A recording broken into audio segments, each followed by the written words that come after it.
I'm Marcy Lundy. I'm so thrilled to have the lovely Heidi Schalk with us as a guest today. Heidi is a leadership coach as well as an author, speaker, and the host of Be She podcast. Please welcome to the Cult of Kindness audience, Heidi. Thank you, Marcy, so much for having me. I am so looking forward to chatting with you today in this conversation. Yes, absolutely. Heidi, one of the things that I love is you believe that each of us has a story and a gift that the world needs. And the Cult of Kindness podcast is largely about, teaching individuals how to pay it forward in love. So I was hoping you could give us a little bit of your backstory and tell the audience how you started your business. Absolutely. So one of my biggest challenges, since you're bringing up story, when I started my business was vulnerability. And I think one of the things I've learned in my journey of starting my business and growing it is that vulnerability is such a key part of not only building a business, but also of in our lives, building relationships. So I started my business 6 years ago, going through a divorce. I had been a stay-at-home mom for approximately 10 years. My children, well, not necessarily 10 years. I'd been a stay-at-home mom for, my kids were 5 and 7, around there. So I was a stay-at-home mom those many years of my 10-year marriage. And Right. I now found myself needing to create an income because I didn't have an income that was sustainable for me at that time. I had a very small income working for a nonprofit, but I was doing that from home for a few hours a month. So now I was like, this is not going to sustain my home, my children, and I think at the time I had 5 animals. So I found coaching online. I was surfing through Facebook. Facebook was a little newer at the time. This is going on now 16 years, 15 years when I went into it.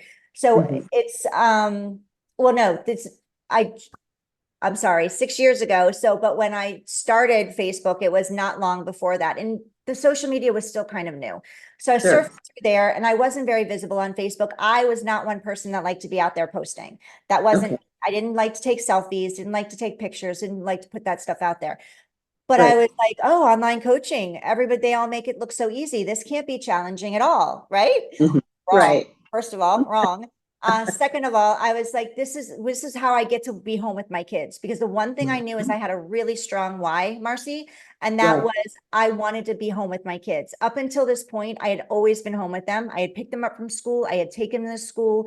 I was part of their school environment at the school number of times a week during the day. I was a homer mom. I was co-chair of the auction committee. I was highly involved. And now I needed to work a couple jobs while I was building my business and then still coming home and taking care of them and running that rat race.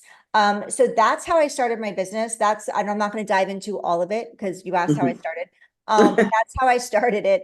And it was hard, and it was challenging. But the one thing I will say that I kept me going, and I did burnout, that I did go through burnout, and I stopped my business for a little while before I came back.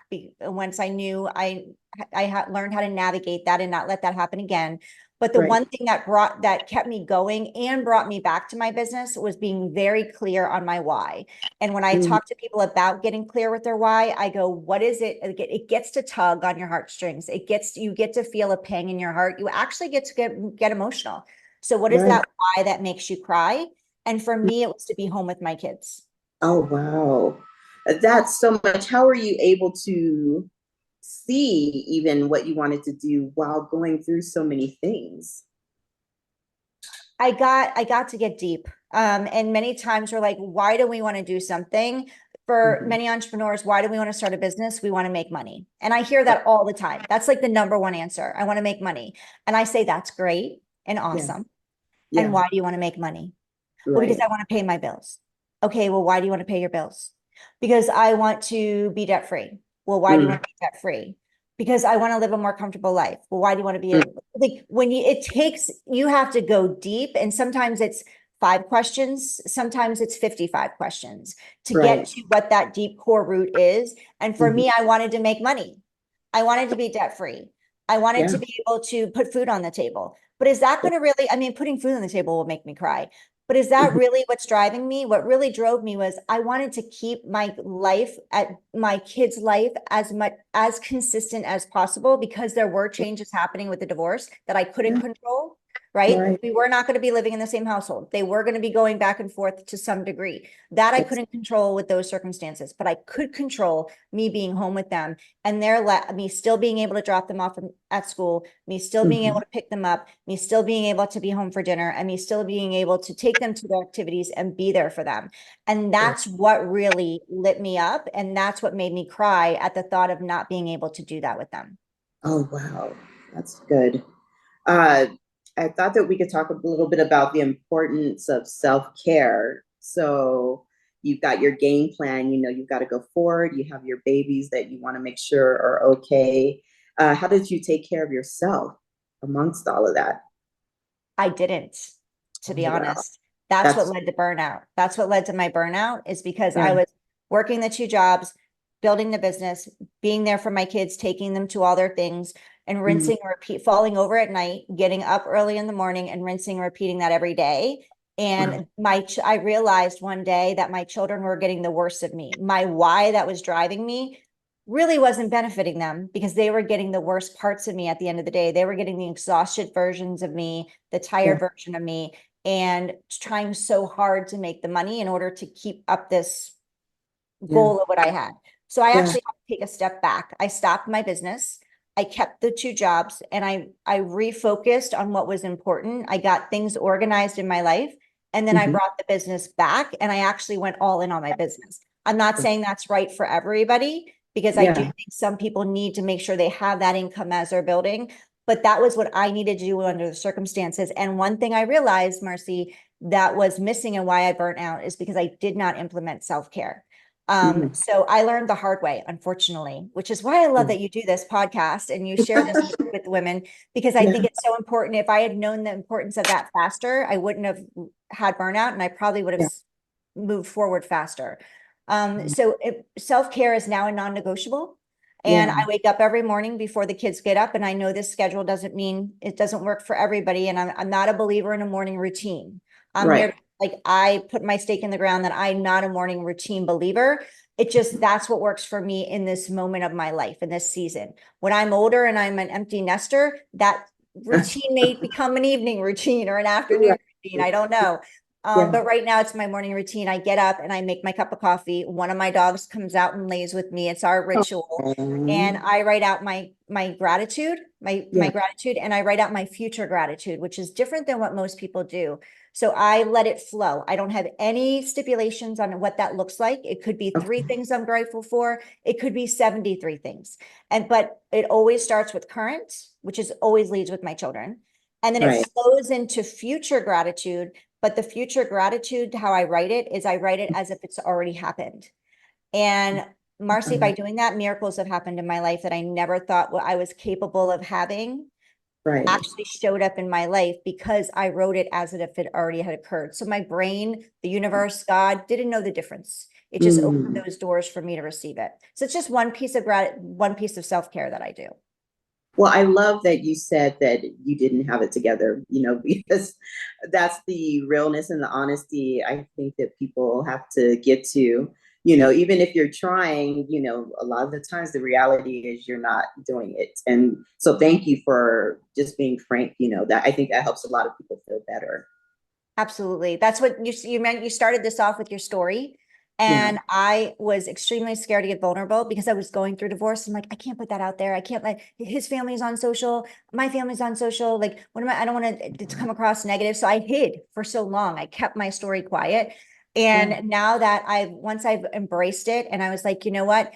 Not everybody has to like it, but it's my story. It's my journey. And it's Mm. not going to resonate with everybody, and it's okay. But for me to sit back and pretend everything was great and hunky dory, and I wrote like my business soared from the beginning, and that I Mhm. didn't experience burnout, that doesn't serve anyone. Right. And one thing, I was talking to somebody on my podcast actually around Mhm. self-care, and I said, for me, self-care equals self-awareness. The more Mhm. aware we are of ourselves, and the more that we're working towards bettering our lives and working towards a better version of ourselves, the more aware we're going to become of the self-care that we need, because self-care can shift depending on where you're at in those in that season. That's really true. So would you say that your personal development, your leadership developed from this realization of, okay, this is where I need to get with my self-care, and it was just the domino effect of getting to all these different parts of your career and personal life? Absolutely. I have evolved so much in the last 6 years. I am an introvert.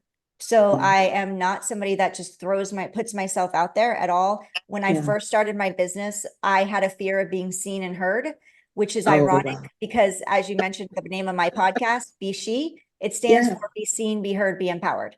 So now my mission is to empower women who are like me, I was, to be scared to be seen and heard because of things that their whole trauma from their childhood or whatever it is that they went through. I want to empower them and share stories with them of myself and other female entrepreneurs who have gone through it themselves and who are now committed to shining their light, as scary as it can be.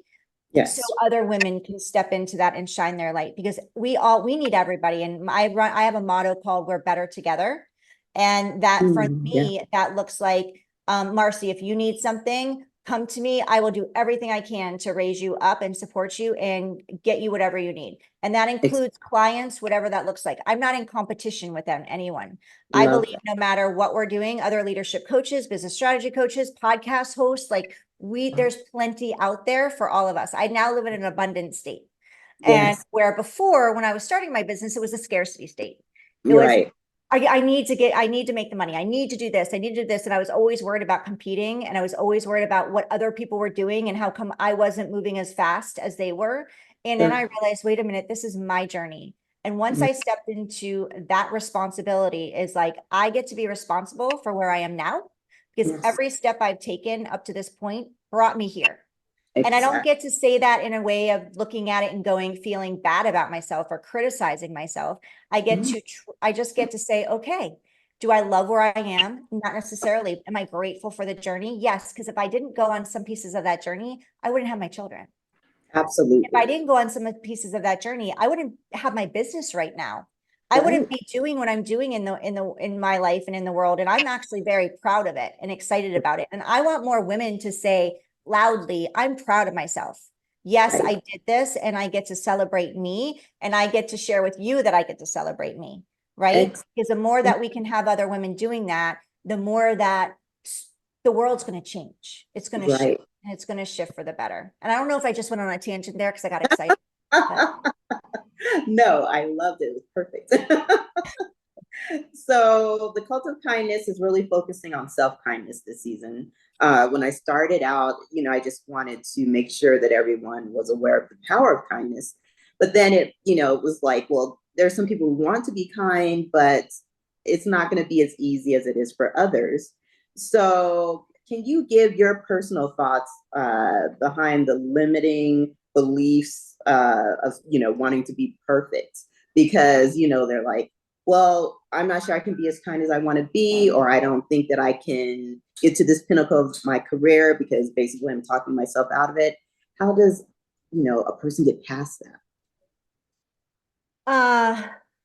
One, finding support. That's really big, because that's part of leadership too, is when we're out of leadership, we're lone wolfing.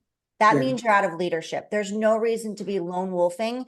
And if we are lone wolfing, then we get to look at why we're feeling like this, why, like we can't ask for help. And when we're not asking for help, we're actually doing other people a disservice, because people want to serve, they want to support. As your friend, I want to be there for you. And if you aren't willing to share with me, and basically, if you're not asking for help, I say to my clients, I say to everybody, and I had to learn this, and I still learn this every day. If I'm not willing to ask for help, I'm being selfish, because I'm not allowing someone else to step in and support me. And as humans, we want to support others, because guess what? If we're supporting others, we're helping those people who are supporting us, because they get to serve and get out of their own stuff that they're stuck in, right? And I tell my clients all the time, if you're feeling stuck, the best thing to do is shut that down and go see who you can help. Because when you're in service, when you're in gratitude and when you're in service and you're helping, you're not depressed. You're not sad. You're not being stuck in that perfectionism. Like, oh, I got to get everything perfect. And another thing is, getting out of that practice of comparison, being of comparison, what's that word? Of, being in comparison of others, looking at what others are doing and how far they are and comparing our journey with their journey. This is your journey, and your journey is different than mine, and my journey is different than yours. And if you are an 8-figure entrepreneur and I want to get there, but I'm not there yet, I'm going to celebrate you. And I'm going to be like, well, how did you do it? And how do I get in your space? Right. Yeah.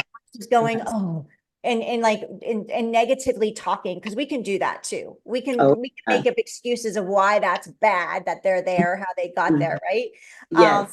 But instead of doing that, we can shift into being kind and saying, that's amazing. I celebrate you. And now how can I get in your space so I can learn from you and get there too?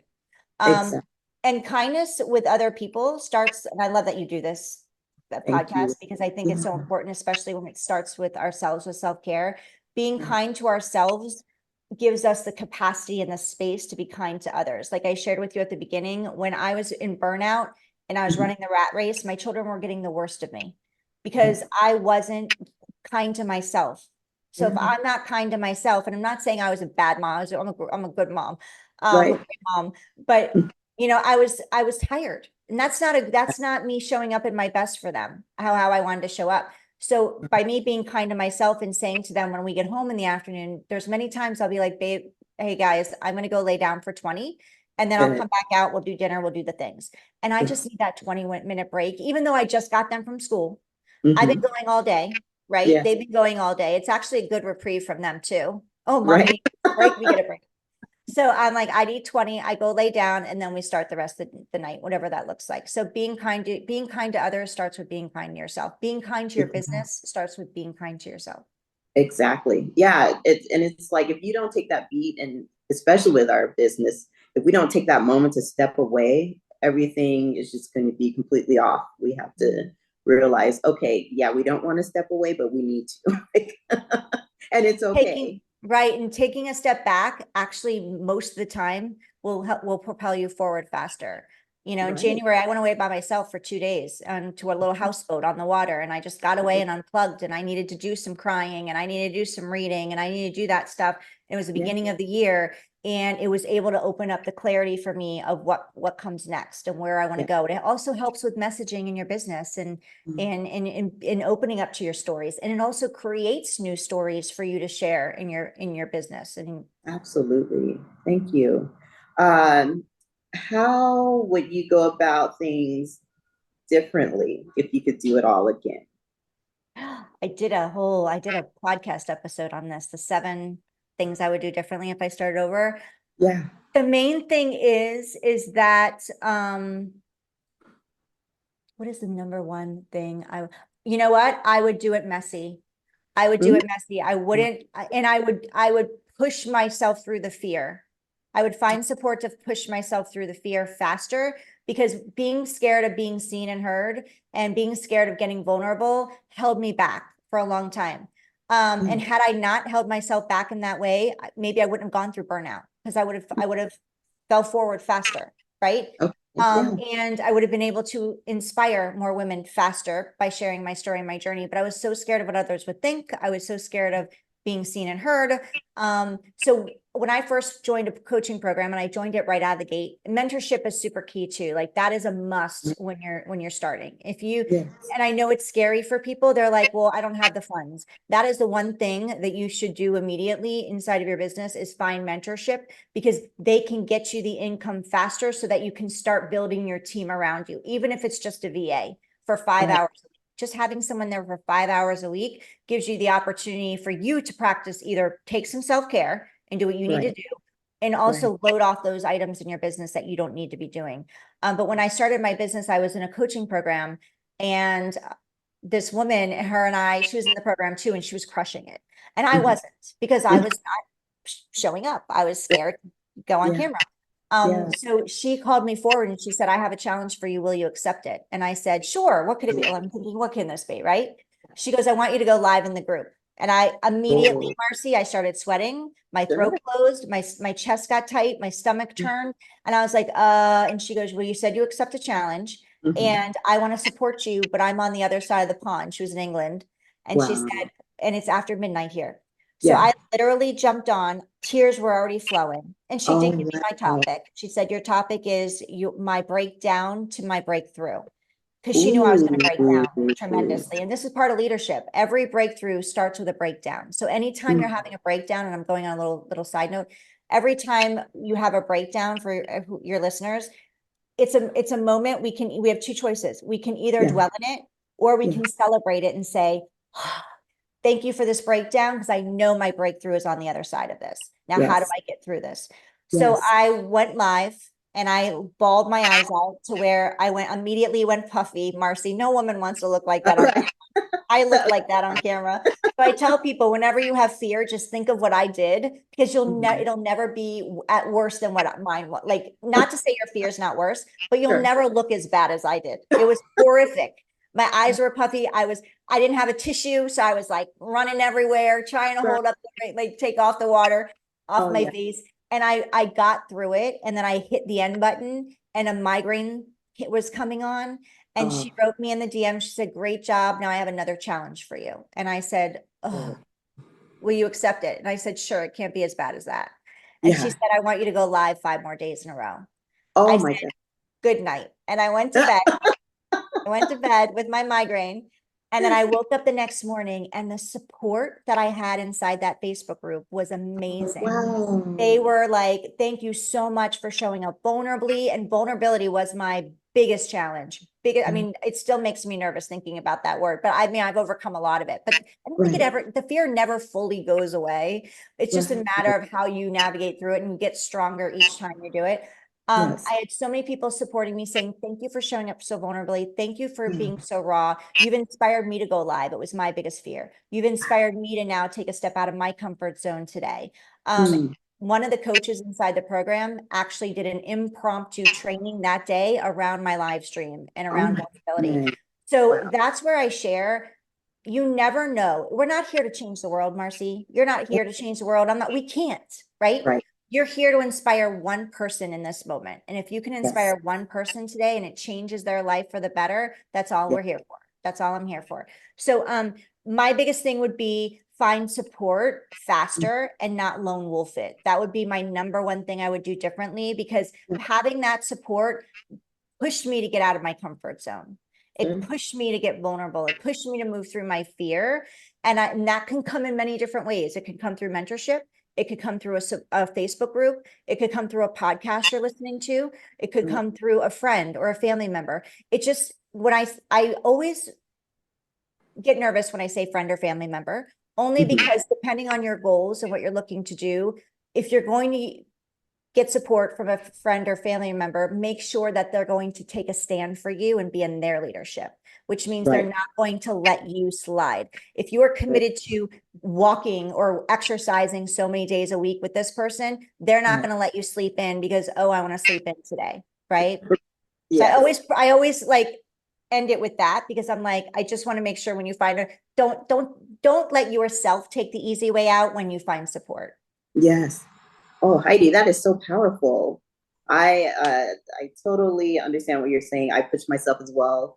We were talking beforehand. I'm also an introvert, but you have to get to the point where you realize you have something to say, and it's bigger than being an introvert. And lean into those things that make you feel uncomfortable because that is where you grow. Thank you so much Yeah, for sharing that. absolutely. Find a community of introverts. We're here. Yeah, right. All right, Heidi. I know you are the host of the Be Sheep podcast. Where can the listeners find your podcast? Oh, they can find it everywhere that podcasts are available, and Spotify, Amazon, all the things. And you can also go to besheeppodcast.com. We have them all there. And also my website, HeidiSchalk.com. There's a tab at the podcast and all the episodes are there. We're also on YouTube. So you can find us there Awesome. too.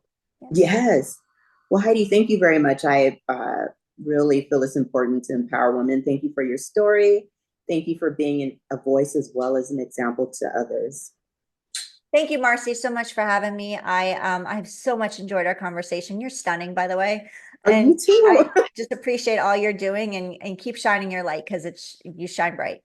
Thank you. Yeah, I've been admiring your beauty the whole conversation. Thank you. All right, all. Thank you for watching and listening this week. I love you all. Take care. And thank you, Heidi. Thank you, Marcy.